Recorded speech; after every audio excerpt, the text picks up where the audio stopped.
Have you ever wondered what happened to criminals when they reach middle age in medieval times? Most people think of medieval rogues as young bandits or desperate peasants, but the truth is far more fascinating and disturbing. Today, we're diving deep into the secret world of middle-aged rogues who operated in European villages between the 11th and 15th centuries, a criminal underworld that historians have only recently begun to understand. Picture this. You're walking through a medieval village at dusk. You see a well-dressed merchant chatting with a local blacksmith, a respected guild member discussing trade with village elders, and a middle-aged woman tending to her herb garden. What you don't realize is that you're looking at some of the most dangerous criminals in medieval Europe. These weren't your typical highway robbers or pickpockets. These were sophisticated criminal masterminds who had perfected their craft over decades. Now you might be thinking, how is this relevant to us today? Well, stick with me, because the parallels to modern organized crime will shock you.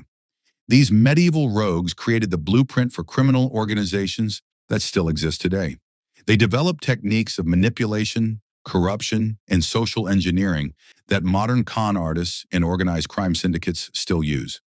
Understanding their methods helps us recognize similar patterns in our current society. Let's start by understanding who these middle-aged rogues really were. Unlike the young desperados who dominated popular medieval folklore, these criminals were typically between 35 and 55 years old, considered quite mature for that era when life expectancy was around 40. They had spent their youth learning trades, building connections, and most importantly, studying the weaknesses of medieval society. These weren't desperate individuals driven to crime by poverty. Archaeological evidence from court records in England, France, and the Holy Roman Empire shows that many of these rogues were skilled craftsmen, failed merchants, or even former clergymen who had turned to crime as a calculated career choice. They understood something that younger criminals didn't, that the most profitable crimes required patience, planning, and social respectability. Think about this for a moment. In our modern world, we often see similar patterns. The most successful white-collar criminals aren't desperate teenagers, but middle-aged professionals who use their experience and connections to commit sophisticated financial crimes. Bernie Madoff was 50 when he started his Ponzi scheme. The medieval rogues we're discussing were the Bernie Madoffs of their time, except their crimes were even more diverse and in many ways more brutal. Now let's explore their most common criminal activities. The first and perhaps most sophisticated was what medieval records call false craftsmanship, essentially medieval counterfeiting and fraud. These rogues would establish themselves as skilled artisans, gain the trust of their communities, and then systematically defraud their customers. A typical case from 14th century Florence involved a middle-aged goldsmith named Pietro the Deceiver.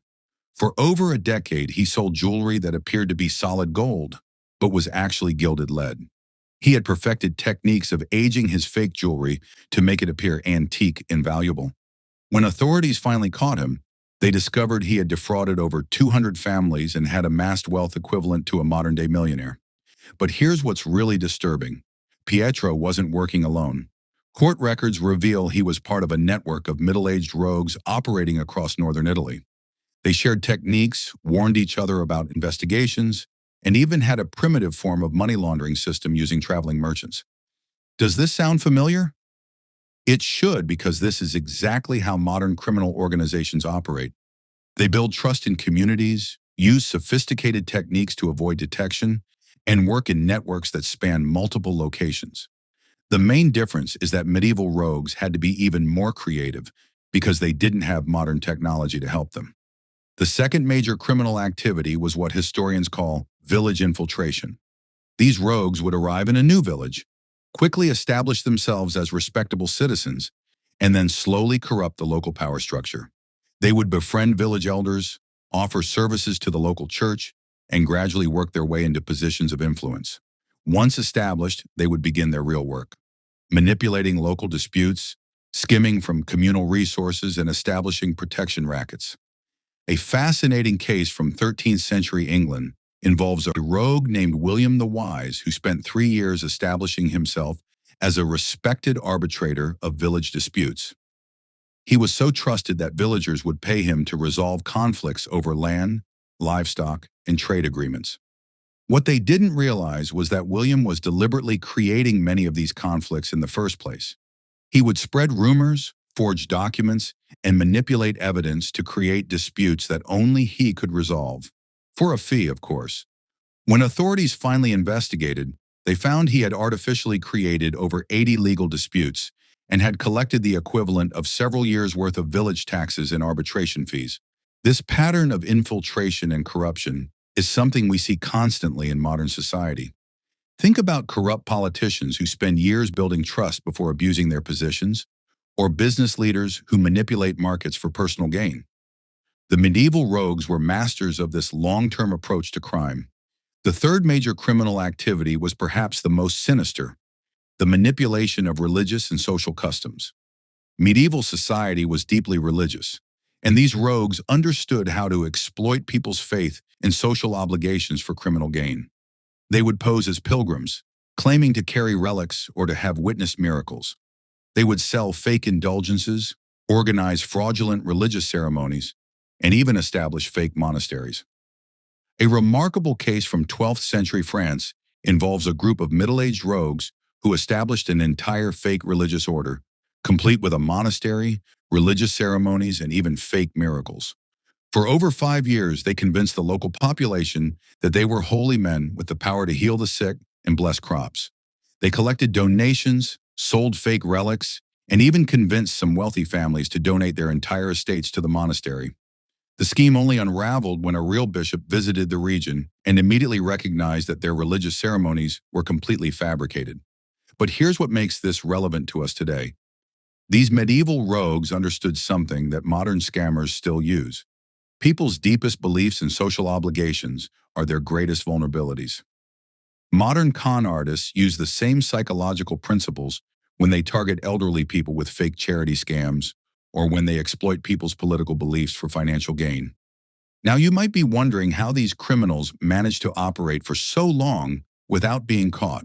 The answer lies in their sophisticated understanding of medieval law enforcement, which was primitive by our standards but presented unique challenges that these rogues learned to exploit. Medieval law enforcement was largely local and depended on community cooperation. There were no fingerprints, no DNA evidence, and no centralized criminal databases. Most importantly, there was no effective communication between different regions. A rogue could commit crimes in one village, disappear for a few months, and then establish themselves in another village with a completely new identity. These middle-aged criminals had perfected the art of identity manipulation. They would maintain multiple identities, complete with different names, backgrounds, and even accents. Archaeological evidence from medieval court records shows that some rogues had operated under as many as 8 different identities across their criminal careers. They also understood the importance of timing. They would typically operate during periods of social upheaval, during famines, wars, or political transitions, when local authorities were distracted and communities were most vulnerable. They were opportunists who could read social situations and exploit them for criminal gain. This adaptability is something we see in modern criminal organizations as well. Cyber criminals exploit new technologies, financial fraudsters take advantage of economic uncertainty, and organized crime groups adapt their methods to changing law enforcement techniques. The medieval rogues we're discussing were the pioneers of this adaptive approach to crime. Let me share with you one of the most comprehensive cases we have records of: the story of Margaret the Merchant from 14th century Germany. Margaret was a middle-aged widow who spent over 20 years operating one of the most sophisticated criminal enterprises in medieval Europe. She began by establishing herself as a traveling merchant, selling luxury goods to wealthy households across the Holy Roman Empire. Over time, she built a network of contacts that included nobles, merchants, and even some clergy. But this legitimate business was just a cover for her real activities. Margaret was actually running a complex operation that included counterfeiting, smuggling, extortion, and even assassination. She used her merchant network to gather intelligence about wealthy targets, her knowledge of trade routes to smuggle contraband, and her social connections to avoid prosecution when authorities got too close. What makes Margaret's case particularly fascinating is that she kept detailed records of her activities, something that was extremely rare for medieval criminals. These records, discovered in the 19th century, show that she was operating with a level of sophistication that wouldn't be out of place in a modern criminal organization. She had a hierarchical command structure, specialized roles for different members of her organization, and even a primitive form of operational security. She used coded messages, maintained safe houses across multiple regions, and had corrupt officials on her payroll. When authorities finally caught up with her, they discovered she had been operating in over 30 different locations and had corrupted officials in at least 6 different political jurisdictions. Margaret's story is relevant to us today because it shows how criminal organizations can hide in plain sight by maintaining legitimate fronts. Modern organized crime groups use the same techniques, operating legitimate businesses while conducting illegal activities, corrupting officials to avoid prosecution, and maintaining complex networks that span multiple jurisdictions. But the most disturbing aspect of these medieval rogues wasn't just their criminal activities. It was their impact on the social fabric of medieval communities. These criminals didn't just steal money or goods. They destroyed trust, corrupted institutions, and undermined the social cooperation that medieval communities depended on for survival. In many cases, their activities contributed to the breakdown of entire village communities.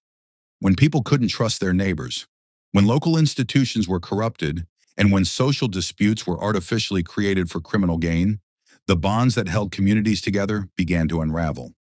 Historical records show that villages that had been infiltrated by these rogues often experienced long-term social problems, even after the criminals were caught or had moved on.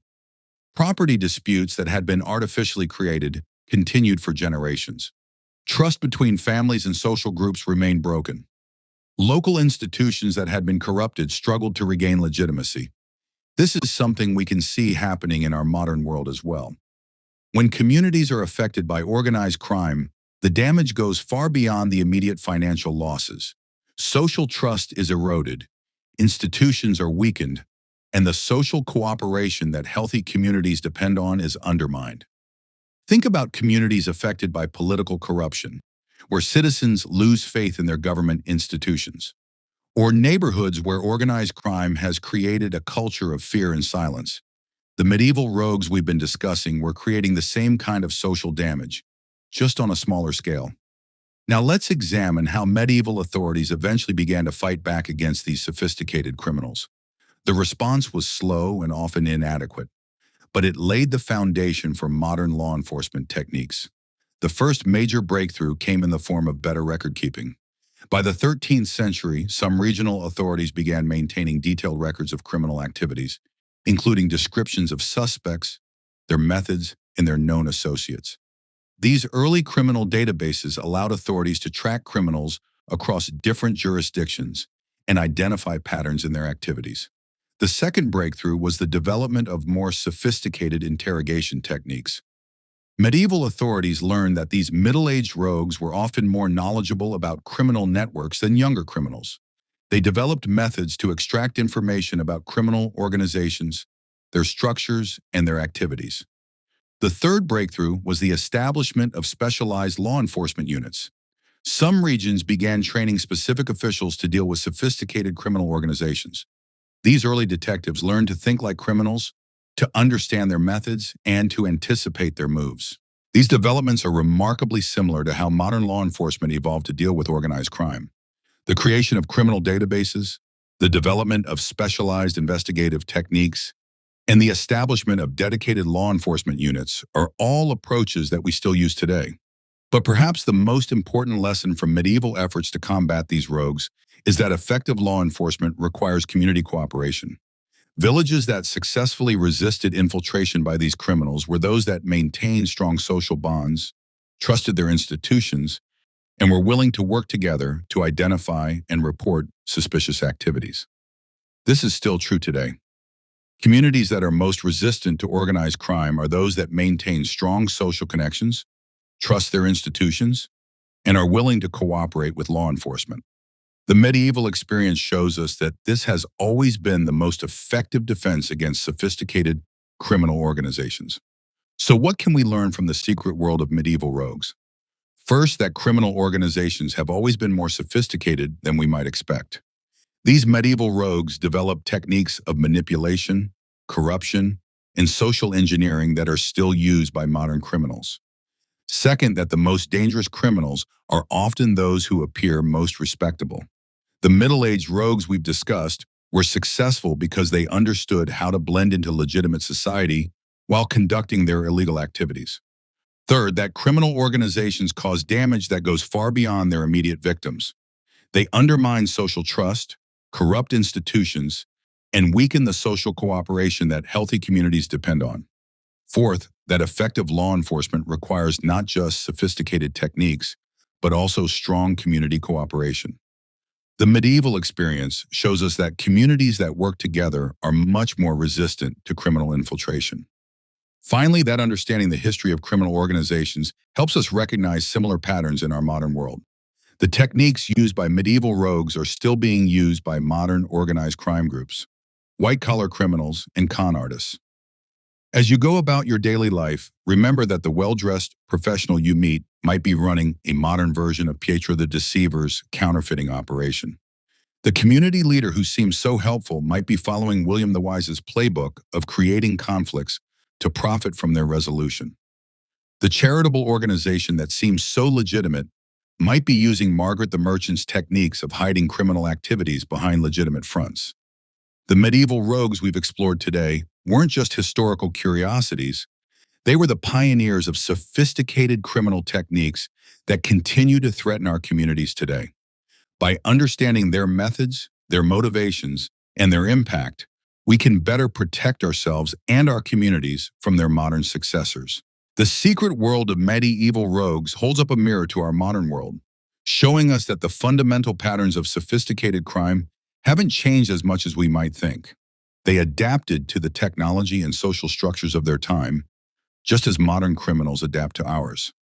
But the underlying psychological principles, the social dynamics, and the community responses remain remarkably similar. This is why studying medieval crime isn't just about understanding the past. It's about understanding the present and preparing for the future. The battle between criminal organizations and the communities they prey upon is as old as civilization itself, and it continues today in forms that medieval rogues would recognize, even if they might be amazed by our modern technology.